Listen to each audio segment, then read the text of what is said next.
Welcome to New Jersey Politics with Laura Jones. I am Laura Jones, and we are so glad to have you here. Today, we're going to be looking at the impact unions have on our state and some of the issues the members and workers they represent here in New Jersey are facing. The Communication Workers of America, CWA, represents 145,000 workers in our region, and we're going to be speaking with Fran Ehret, CWA New Jersey State Director. That's coming up. First, Monmouth University is nationally recognized for its Polling Institute, and we're going to be talking about 3 recent polls that look at quality of life, taxes, and state resources. Joining me now is Patrick Murray, Director of the Monmouth University Polling Institute. Patrick Murray, it's good to see you. Always a pleasure to see you. Good to be with you, Laura. All right, so let's talk about one of the more recent polls where you look at people in New Jersey and if they believe we're getting our fair share of state resources back. And if you could talk a little bit about how this response, it's all going to depend on where you live as to what they said. Right. So if you look at like the overall number we got, it's pretty much a mixed bag. It's pretty even. A little over 4 in 10 say they don't get their fair share, and a similar number say they do. But when you look at the actual regions, you see that that same old songs.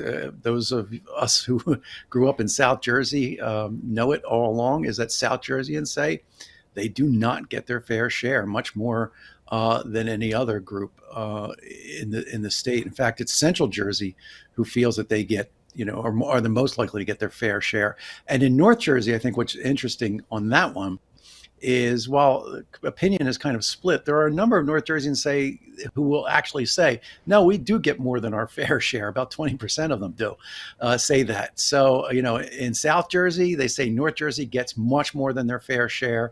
In North Jersey, they say maybe that's true, but it is what it is. And in Central Jersey, those folks just stay pretty quiet and say, yeah, we're doing pretty well. So we're not gonna rock the boat. Let the North and the South battle it out between each other. Well, I mean, I'm impressed that Central Jersey is even making an appearance because, again, depending on where you live, Central Jersey doesn't even exist in some people's eyes. But when it comes to South, it officially exists now. It officially exists now. Governor signed it into law a year ago, so it exists. And people who live in Central Jersey have always known that it existed. Maybe they didn't want other people to know about it, but it is there, and they do believe it. Yeah. So can you talk a little bit about why is it that South Jersey feels shortchanged? Are they actually being shortchanged, or is it all about perception? I'm no expert on where government spending goes, but there is a lot of perception. I mean, for one thing, if you look at South Jersey on a map, and we have a map that we developed based on where people told us that they lived. South Jersey takes up about half of the state's land area, but it's only a population. So, if you look at it in those terms, and if you're looking at how roads are maintained and where money's going, you got a lot more road mileage per person in South Jersey than you do in North Jersey, where there's a lot more people there, and so therefore there's a lot more money, going up there. And so I think that's part of the perception. Right. Yeah. It's where you live, what traffic jams you're stuck in, and such. I want to move on because you got 3 polls that we want to talk about. I want to move on to another poll where you found that half of New Jerseyans say they want to move out of the state. So what are the biggest factors driving this? That's a lot. Or is it? That's when a lot. Think about it? Yeah, but when you ask them, are you really going to move out of the state? That number goes down much lower to below 3 in 10. But having said that, we've been tracking this number. And so the 48% is actually slightly lower than where it's been the past few years. So that in itself is a good thing. But why do people want to leave the state? It's the cost of living.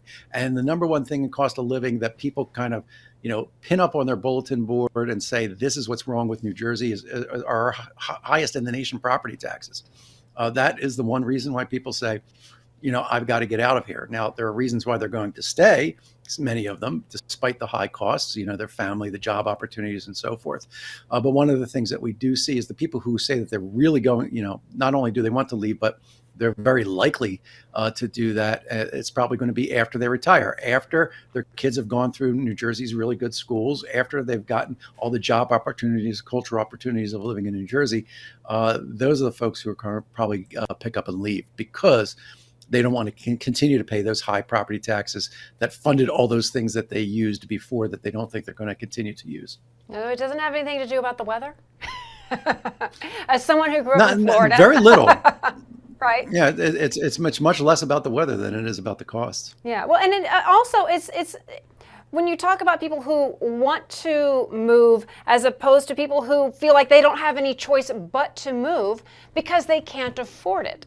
Pensions are taxed in New Jersey, so it's a very real issue for a lot of people who have grown up. They live here, their families are here, but when they're retiring, it's too expensive. Right, and one of the things that we see are people. The difference between people who say they want to move and people who are intending to move is that those in the lowest income bracket say, well, we're not going anywhere because we can't afford to live here, but we also can't afford to leave. And so those are the folks who are being left behind. And one of the things that we did see in our poll is we asked about this upcoming senior tax cut, the Stay New Jersey program. And that could have an impact. I mean, it remains to be seen, but there was some indication in our polling that suggests that it could keep a few more people here who are kind of in that middle income bracket, who can pay for services, and it just will take that little nudge off and keep them here. Yeah. Well, I want to move on to another poll, national poll that was looking, every election cycle you hear about, especially celebrities say, well, that's it, I'm moving to Canada if my candidate doesn't win. But you found more and more people want to leave the country. Looking back to 1974 versus 2024, almost half the people say they want to leave the country. So tell me a little bit about what you found in that poll. Well, yeah, it's actually, I think it's about a third who want to leave the country right now. Mm-hmm. Third. But what's interesting about that is when we asked the questions that were asked 50 years ago about slice of life in the United States, that was one that came up. When I actually dug into it, Gallup started asking that question in 1948 and continued to ask it sporadically through 1995. From 1948 through 1995, that number ranged anywhere from 6% to 13%. Never went higher than 13% of Americans who wanted to leave the country. Now we've asked this again 30 years after the last time it was asked, and suddenly it's jumped more than threefold to a third of Americans who want to leave this. And the number's gone up among independents, Democrats, and Republicans alike. There's kind of just this sense that there's a lack of a shared idea of what it is to be an American, and people are more and more have seen what the rest of the world looks like, and I think a lot more people are indicating, particularly younger people, that's the number that was the majority in our poll, was those under the age of 35. A majority of them said that if they could do it, they'd like to see what it's like to live someplace else. Yeah, and did you look at the top destinations where people might want to? It's like, oh, I don't like it here, so I'm going to try someplace else, and their thought process. We didn't ask them specifically where they wanted to move to, although we did ask a question that was asked 50 years ago in terms of where they'd like to visit. What's the top of their list? And it really is a range. There's nothing that really jumps out as like, this is where everybody wants to go. But you have some places like Italy, for example, which is at the top of their list, where over 10% say that's on their bucket list of a place that they want to see. But we have a number of other things that have really changed from 50 years ago. For example, more African countries, more Asian countries are now on that list of places that people want to take a look at. Yeah. Well, can you tell us a little bit about the importance of the Polling Institute? We're having fun talking about some of the, places where people would like to visit and such, but can you talk about the importance and why it does exist and why it is that you are keeping your finger on the pulse of the people? Yeah, I mean, one of the unfortunate things is that most people only know polling because of elections, and that is just such a small fraction of what we do. And certainly, it helps to understand how polling works through elections. But what we really do that contributes to our understanding, and it contributes to a whole host of range of your services, why there are certain bus stops where they are, why there are certain services in different places, is because of the kind of survey research that folks like me do that kind of determine where are the needs, what's really a concern. And at the Polling Institute at Monmouth University, our real concern is what is driving the kind of the American culture, the American ethos, the kind of and particularly here in New Jersey as well, our home state, which we focus on as well, is, we're really concerned about what do people think about, what do people care about, and that's where polling can really kind of hold up a mirror. And a lot of times you'll get people say, particularly in the legislature, oh, people want this, people want that.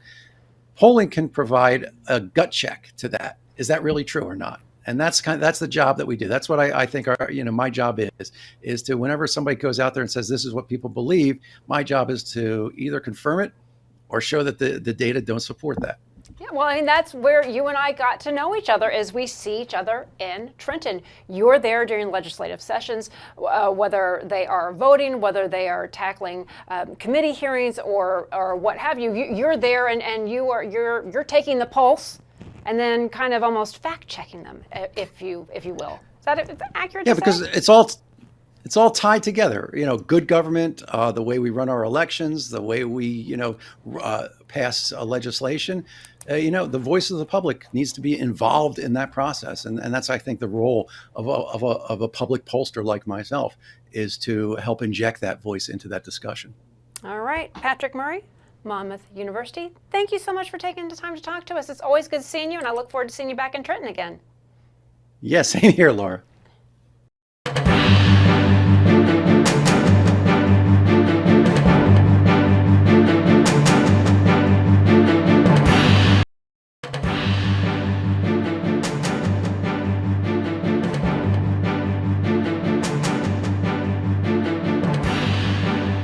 There are thousands of people in our state who are members of the unions, and one of the largest is the Communication Workers of America, the CWA. Joining me now is Fran Ehret, CWA New Jersey State Director. Fran, good to see you. Welcome to the show.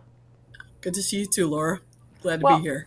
Well, first of all, as a reporter out and about, you always see union members, around legislative sessions, very, very much involved in state government. So can you tell us a little bit about CWA for people who may not know, how many members you represent and what it is you do? Sure. CWA represents roughly 70,000 workers across New Jersey. 35,000 of them are in state government, in departments all throughout the state of New Jersey. We represent telecom workers and other workers in the private sector and institutions and nursing homes and food service workers, just all kinds of different home health care, things like that. Well, can you tell me a little bit about what it is that you do, how you help impact those workers you represent, first of all, with wages? So without unions, I don't think we would be able to maintain a middle class in this country. It really is unions that drive the wages to a place where people can, see their wages go up when you don't have a union. We bargain contracts all throughout the country, and we're seeing more and more places where we have right to work all over the country, and it makes it very hard for regular people to really fight and advocate for themselves for better wages, health care, health and safety on the job, all the things that you need to have, respect and dignity in the workplace. And unions play a vital role in making sure that workers have that voice. When it comes to private sector versus public sector, do you find that there's more of a need? Is there more of a need in the public sector versus private sector? Because the private sector, you'll have your skeptics saying, we don't have unions, we treat our workers well. It's just another layer of bureaucracy. What do you say to that? Well, I think that that's just a false narrative from employers who just don't want to pay workers more money. The truth is that when you're by yourself and advocating for yourself, you don't have the power in that situation. And when you're in a union, you have the power of all of your brothers and sisters who are fighting for the same thing, and that that I think is so powerful and so strong. And when you look around this country and you think about all of the incidents we've seen with wage disparities and things like that between men and women, in different classes, you know, having a union is what breaks down all those barriers, Yeah. right? Everybody is getting the same pay for the same work. Well, can you talk a little bit about some of the issues you work on for your members? For instance, health care. What types of challenges are the union workers facing when it comes to health care and the cost of health care? Well, unfortunately, despite the success of the Affordable Care Act, we're still facing a healthcare affordability crisis in this country overall. The cost of healthcare premiums, they go up every year. And of course, it eats away a significant portion of wage gains that we make at the bargaining table. And the current system, I don't see it as being sustainable. The only positive thing I think that hopefully we'll see some point in the future is that people understand the need for a universal healthcare system in this country. As public workers, we're constantly under scrutiny for the cost of our healthcare. And over I would say probably over the last 14 years or so, the amount of money that public employees have had to contribute towards their health care has grown to such a point where people don't want these jobs anymore. And it really is, it really is a problem that if you were to talk to the people at the Civil Service Commission, they'll tell you, prior to the pandemic, I think we would see 6,000 people applying for jobs, on average in a month. And now we're down to like 2,000. Well, And I know yeah. that doesn't, yeah, it may not sound like a lot, but it really is a lot. And we are extremely shorthanded in many places around the state, and also not just at the state, in our county government, we're seeing huge problems with staffing at our county welfare boards. People don't want to work those jobs anymore. They're not sexy, right? They're not exciting, but they're important. We provide valuable services and much needed assistance to the public at large. And if we don't have people here to help provide those services, I mean, it could be crisis, for families. You see, this is what is surprising to me is what you're saying is there are fewer people working because one of the benefits when you have a union protected job, my understanding is it is because you have good benefits. You aren't paying as much in because you have someone advocating for you to get lower health care costs, to ensure people are getting their breaks, to ensure that they are getting overtime, to ensure that they are staying within reasonable within certain work hours. But you're saying that now, even with so what's changed, I guess, that where people don't want these jobs, again, not necessarily the sexy jobs, but they're the dependable ones. You know how many hours you're going to get. You know what you're paying for in health care and such. Yeah, no, that's exactly right. And I think, I mean, I do think that during the pandemic, it changed people's view of work and that work-life balance, right? Because there was a lot of telework, right? And people working from home. It really improved people's lives. They didn't have that same commute every single day, or the cost of the commute, and, the time away from their families. So what we're seeing now, I think, is more young people are trying to find other paths in their careers. They do want something that allows for more work from home and more flexibility. And I think that the attacks on public employees that we've seen over the last decade or more in New Jersey have really put a negative connotation, to people wanting these jobs. They don't think that they're quite the same as, there was a social compact at one time, right? You knew that if you took a job in the public sector, well, you might make a little less money than maybe in the private sector, but that was made up for the fact that you were getting your health care and a really good pension, right? Right. And now you see what we've done in New Jersey is we went from having one one tier in our pension plan to 5 tiers within a very short period of time. And so that's diminished the value of the job. It's still a defined benefit. It's still worthwhile to have that, because it's guaranteed. No matter how the market goes up or down, that's the value of having a defined benefit pension.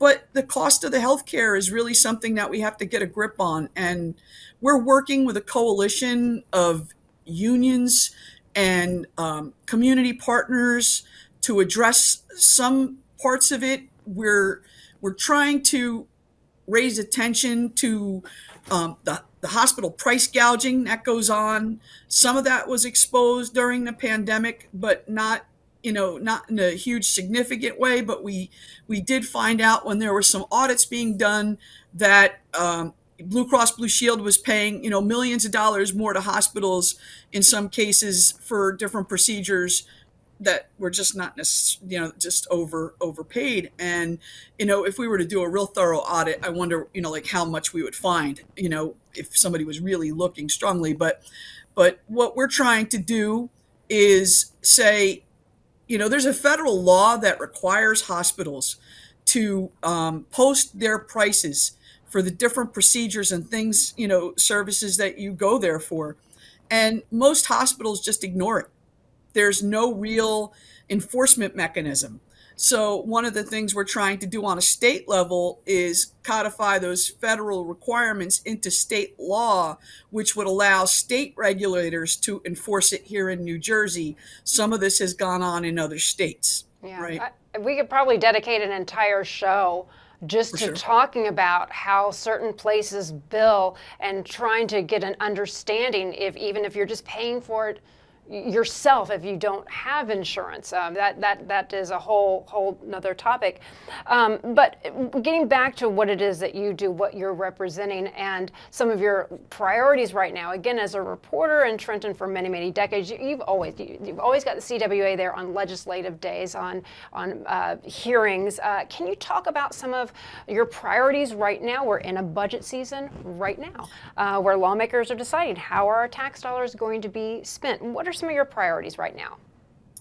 I mean, it's first and foremost, it's always funding of the pension. Sorry about that. Always, is the funding of the pension, because for so many years, governors just ignored paying for it. And now, we finally had a governor who's putting the money in, and it looks like we're going to get that pension payment this year. And right now we're not seeing cuts or any of those kinds of things to departments. So I think we're in a pretty good place budget-wise, otherwise, Yeah.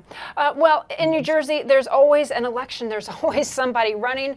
We're in the race for U.S. Senate, but already the race for governor is, you've got candidates putting their name in the hat.